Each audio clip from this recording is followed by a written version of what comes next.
ഖത്തറിന്റെ തലസ്ഥാനമായ ദോഹയിൽ നിന്നും ഏകദേശം 60 കിലോമീറ്റർ വടക്കു മാറിയുള്ള ഒരു പ്രദേശമാണ് അൽഖോർ.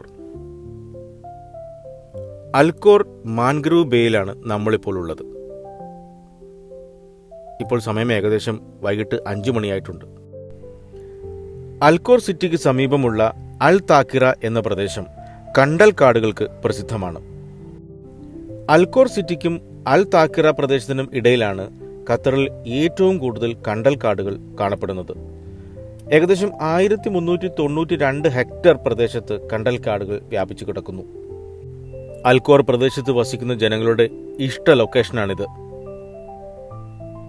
നിരവധി ആളുകൾ ഇവിടെ ക്യാമ്പ് ചെയ്യാനും പ്രകൃതി സൗന്ദര്യം ആസ്വദിക്കാനും ഒഴിവു ദിനങ്ങളിൽ എത്തിച്ചേരുന്നു. ഈ പ്രദേശം അൽ തക്കീറ നേച്ചർ റിസർവ് എന്നറിയപ്പെടുന്നു. തീരപ്രദേശത്തിന്റെ ഈ ഭാഗങ്ങളിൽ ഒന്നിലധികം വാദികൾ, സബ്കകൾ തുടങ്ങിയവ ഉൾക്കൊള്ളുന്നു. ഖത്തറിലെ പ്രകൃതിദത്ത വൃക്ഷവളർച്ചയെ സംരക്ഷിക്കുന്ന പ്രദേശങ്ങളിൽ ഒന്നാണിത്. 2006 സർക്കാർ ഇതിനെ ഒരു പ്രകൃതി സംരക്ഷണ കേന്ദ്രമായി പ്രഖ്യാപിച്ചിട്ടുണ്ട്. അൽ തക്കീറയിൽ സ്വാഭാവികമായി കാണപ്പെടുന്ന കണ്ടൽക്കാടായ അവിസെന്ന മറീന തീരദേശ മണ്ണൊലിപ്പും ആവാസ വ്യവസ്ഥയുടെ നഷ്ടവും തടയുന്നതിനായി ഖത്തറിന്റെ തീരപ്രദേശത്ത് വീണ്ടും നട്ട് പിടിപ്പിച്ചു. 1980കളിൽ മെസീദ്, അൽ വക്ര, മറ്റു തീരങ്ങൾ എന്നിവിടങ്ങളിലെല്ലാം നട്ടുപിടിപ്പിച്ച ഈ തൈകൾ സമൃദ്ധമായ വനങ്ങളായി മാറി. പവിഴപ്പുറ്റുകളുടെയും കടൽപ്പുറ്റുകളുടെയും തണലിൽ ഏറ്റവും ഉൽപാദനക്ഷമമായ സമുദ്ര പരിസ്ഥിതിയുടെ ഒരു മുഴുവൻ ആവാസ വ്യവസ്ഥ ഇവിടെ സൃഷ്ടിക്കപ്പെട്ടു. ഇലകളിലൂടെ ഉപ്പുപരലുകൾ പുറന്തള്ളിക്കൊണ്ടും ബാഹ്യ ശ്വാസകോശങ്ങൾ ഉപയോഗിച്ച് അധിക ഓക്സിജൻ കൊണ്ടുവരുന്നതിലൂടെയും വേഗത്തിൽ ഓക്സിജൻ കുറയാത്ത അവശിഷ്ടങ്ങളിൽ ജീവിക്കുന്നതിലൂടെയും കണ്ടൽക്കാടുകൾ പൊരുത്തപ്പെടുന്നു. ന്യൂമാറ്റോഫോറുകൾ എന്നറിയപ്പെടുന്ന വേരുകളുടെ വിപുലീകരണങ്ങൾ. കൂടാതെ കണ്ടൽക്കാടുകൾ വിവിപാറസ് സസ്യങ്ങളാണ്. മാതൃസസ്യത്തിലെ വിത്തുകളിൽ നിന്ന് അവയുടെ തൈകൾ തീരദേശ ആവാസ വ്യവസ്ഥയിലേക്ക് തള്ളിവിടപ്പെടുന്നു. നിരന്തരം മാറിക്കൊണ്ടിരിക്കുന്ന തീരദേശ വേലിയേറ്റ ആവാസ വ്യവസ്ഥകളിൽ അവയെ അത് സ്ഥിരമായി വളരാൻ സഹായിക്കുന്നു. കണ്ടൽക്കാടുകൾ എണ്ണമറ്റ ജീവിവർഗങ്ങൾക്ക് അഭയം, ഭക്ഷണം എന്നിവയായി മാറുന്നു. കണ്ടൽക്കാടുകളിൽ അവയുടെ വേരുകൾക്ക് ചുറ്റുമായി അല്ലെങ്കിൽ പൊതു വനപ്രദേശങ്ങളിലോ ജീവിവർഗങ്ങൾ വസിക്കുന്നു. ഞണ്ടുകൾ, ഗ്യാസ്ട്രോപോഡുകൾ, മത്സ്യം, ചെമ്മീൻ, മഡ് സ്കിപ്പറുകൾ തുടങ്ങിയവയെല്ലാം ഇവയിൽ ഉൾപ്പെടുന്നു.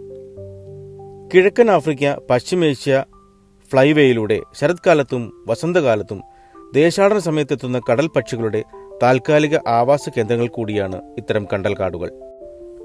കാലാവസ്ഥാ വ്യതിയാനം മൂലമുണ്ടാകുന്ന പ്രതിഭാസങ്ങൾ കണ്ടൽക്കാടുകളുടെ ആവാസ വ്യവസ്ഥയ്ക്കും അത് പിന്തുണയ്ക്കുന്ന ജീവിവർഗങ്ങൾക്കും ഭീഷണിയാണ്. തീരദേശ വികസനം മറ്റൊരു ഭീഷണിയാണ്. കാരണം ഈ മരങ്ങൾ ഈ പ്രക്രിയയിൽ പിഴുതെറിയപ്പെടും.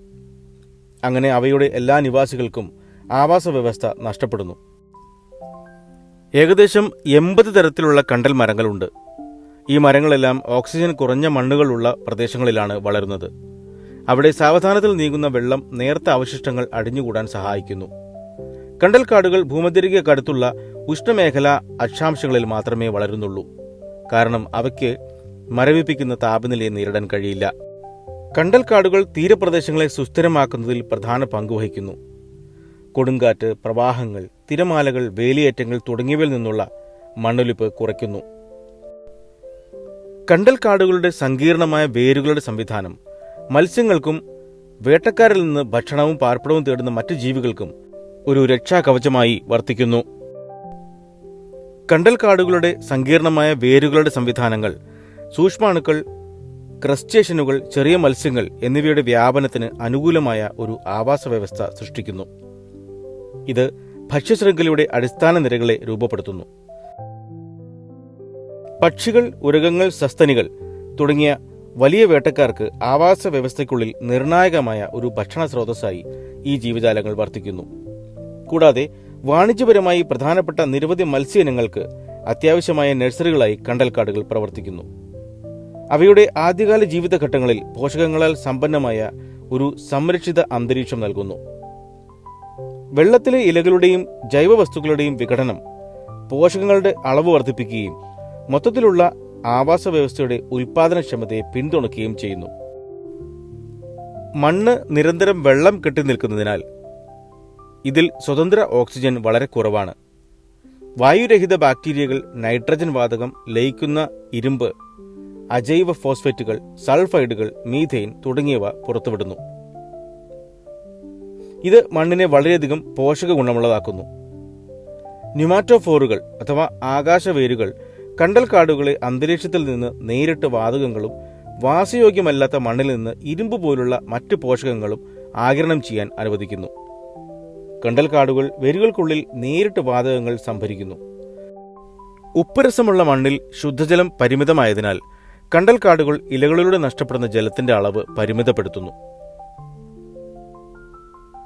കഠിനമായ ഉച്ചവെയിൽ ഒഴിവാക്കാൻ അവ ഇലകളുടെ ഓറിയന്റേഷനും വ്യത്യാസപ്പെടുത്തുകയും അങ്ങനെ ഇലകളിൽ നിന്നുള്ള ബാഷ്പീകരണം കുറയ്ക്കുകയും ചെയ്യുന്നു. ഈ കഠിനമായ അന്തരീക്ഷത്തിൽ കണ്ടൽക്കാടുകൾ അവയുടെ കുഞ്ഞുങ്ങളെ അതിജീവിക്കാൻ സഹായിക്കുന്നതിന് ഒരു പ്രത്യേക സംവിധാനം വികസിപ്പിച്ചെടുത്തിട്ടുണ്ട്. കണ്ടൽ വിത്തുകൾ പൊങ്ങിക്കിടക്കുന്നവയാണ്, അതിനാൽ അവ ജലവ്യാപനത്തിന് അനുയോജ്യമാണ്. മണ്ണിൽ വിത്തുകൾ മുളയ്ക്കുന്ന മിക്ക സസ്യങ്ങളിൽ നിന്നും കണ്ടൽക്കാടുകൾ വ്യത്യസ്തമാണ്. അതായത് അവയുടെ വിത്തുകൾ മാതൃവൃക്ഷത്തിൽ ചേർന്നിരിക്കുമ്പോൾ തന്നെ മുളയ്ക്കും. മുളച്ചു കഴിഞ്ഞാൽ തൈകൾ പഴത്തിനുള്ളിൽ അല്ലെങ്കിൽ പഴത്തിലൂടെ വളർന്ന് ഒരു പ്രൊപ്പഗ്യൂൾ രൂപപ്പെടുന്നു.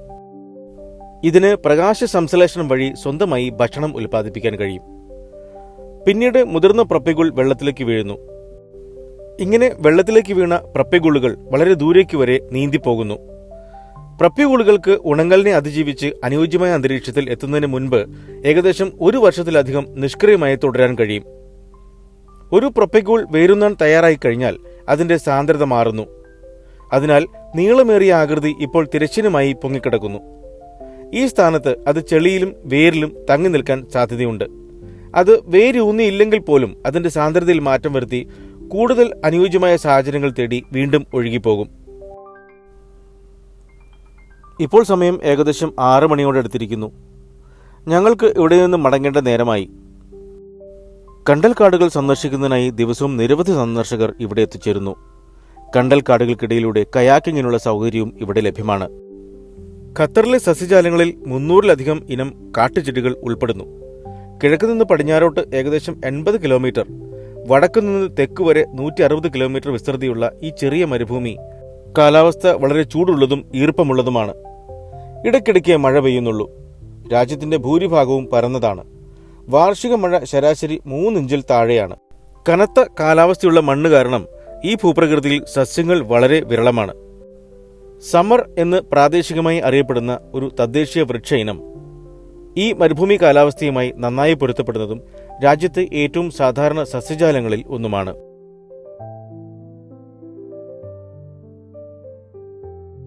ആഴമേറിയ മണ്ണിൽ വളരുന്ന സിസിഫസ് എന്ന ചെടിയും ആഴം കുറഞ്ഞ മണ്ണിൽ കാണപ്പെടുന്ന സിംബോബോഗൻ പാർക്കേരി എന്ന ചെടിയും ഖത്തറിന്റെ തെക്ക് ഭാഗത്ത് ധാരാളമായി കാണപ്പെടുന്നു. വിച്ചലിയ ടോട്ടിലിസ് എന്ന ചെടി കാറ്റിൽ പറക്കുന്ന മണ്ണിൽ കാണപ്പെടുന്നു. അൽ തക്കീറിൽ കാണപ്പെടുന്ന മറ്റ് സാധാരണ സസ്യജാലങ്ങളിൽ ടർവേനിയേര ജനുസിലെ മുതിർന്ന കുറ്റിച്ചെടികളും ഉൾപ്പെടുന്നു. പടിഞ്ഞാറേ ചക്രവാളത്തിൽ സൂര്യൻ അസ്തമിച്ചു കഴിഞ്ഞിട്ടുണ്ട്. ഞങ്ങൾ ഇനി അൽഖോറിലേക്കുള്ള മടക്കയാത്രയിലാണ്.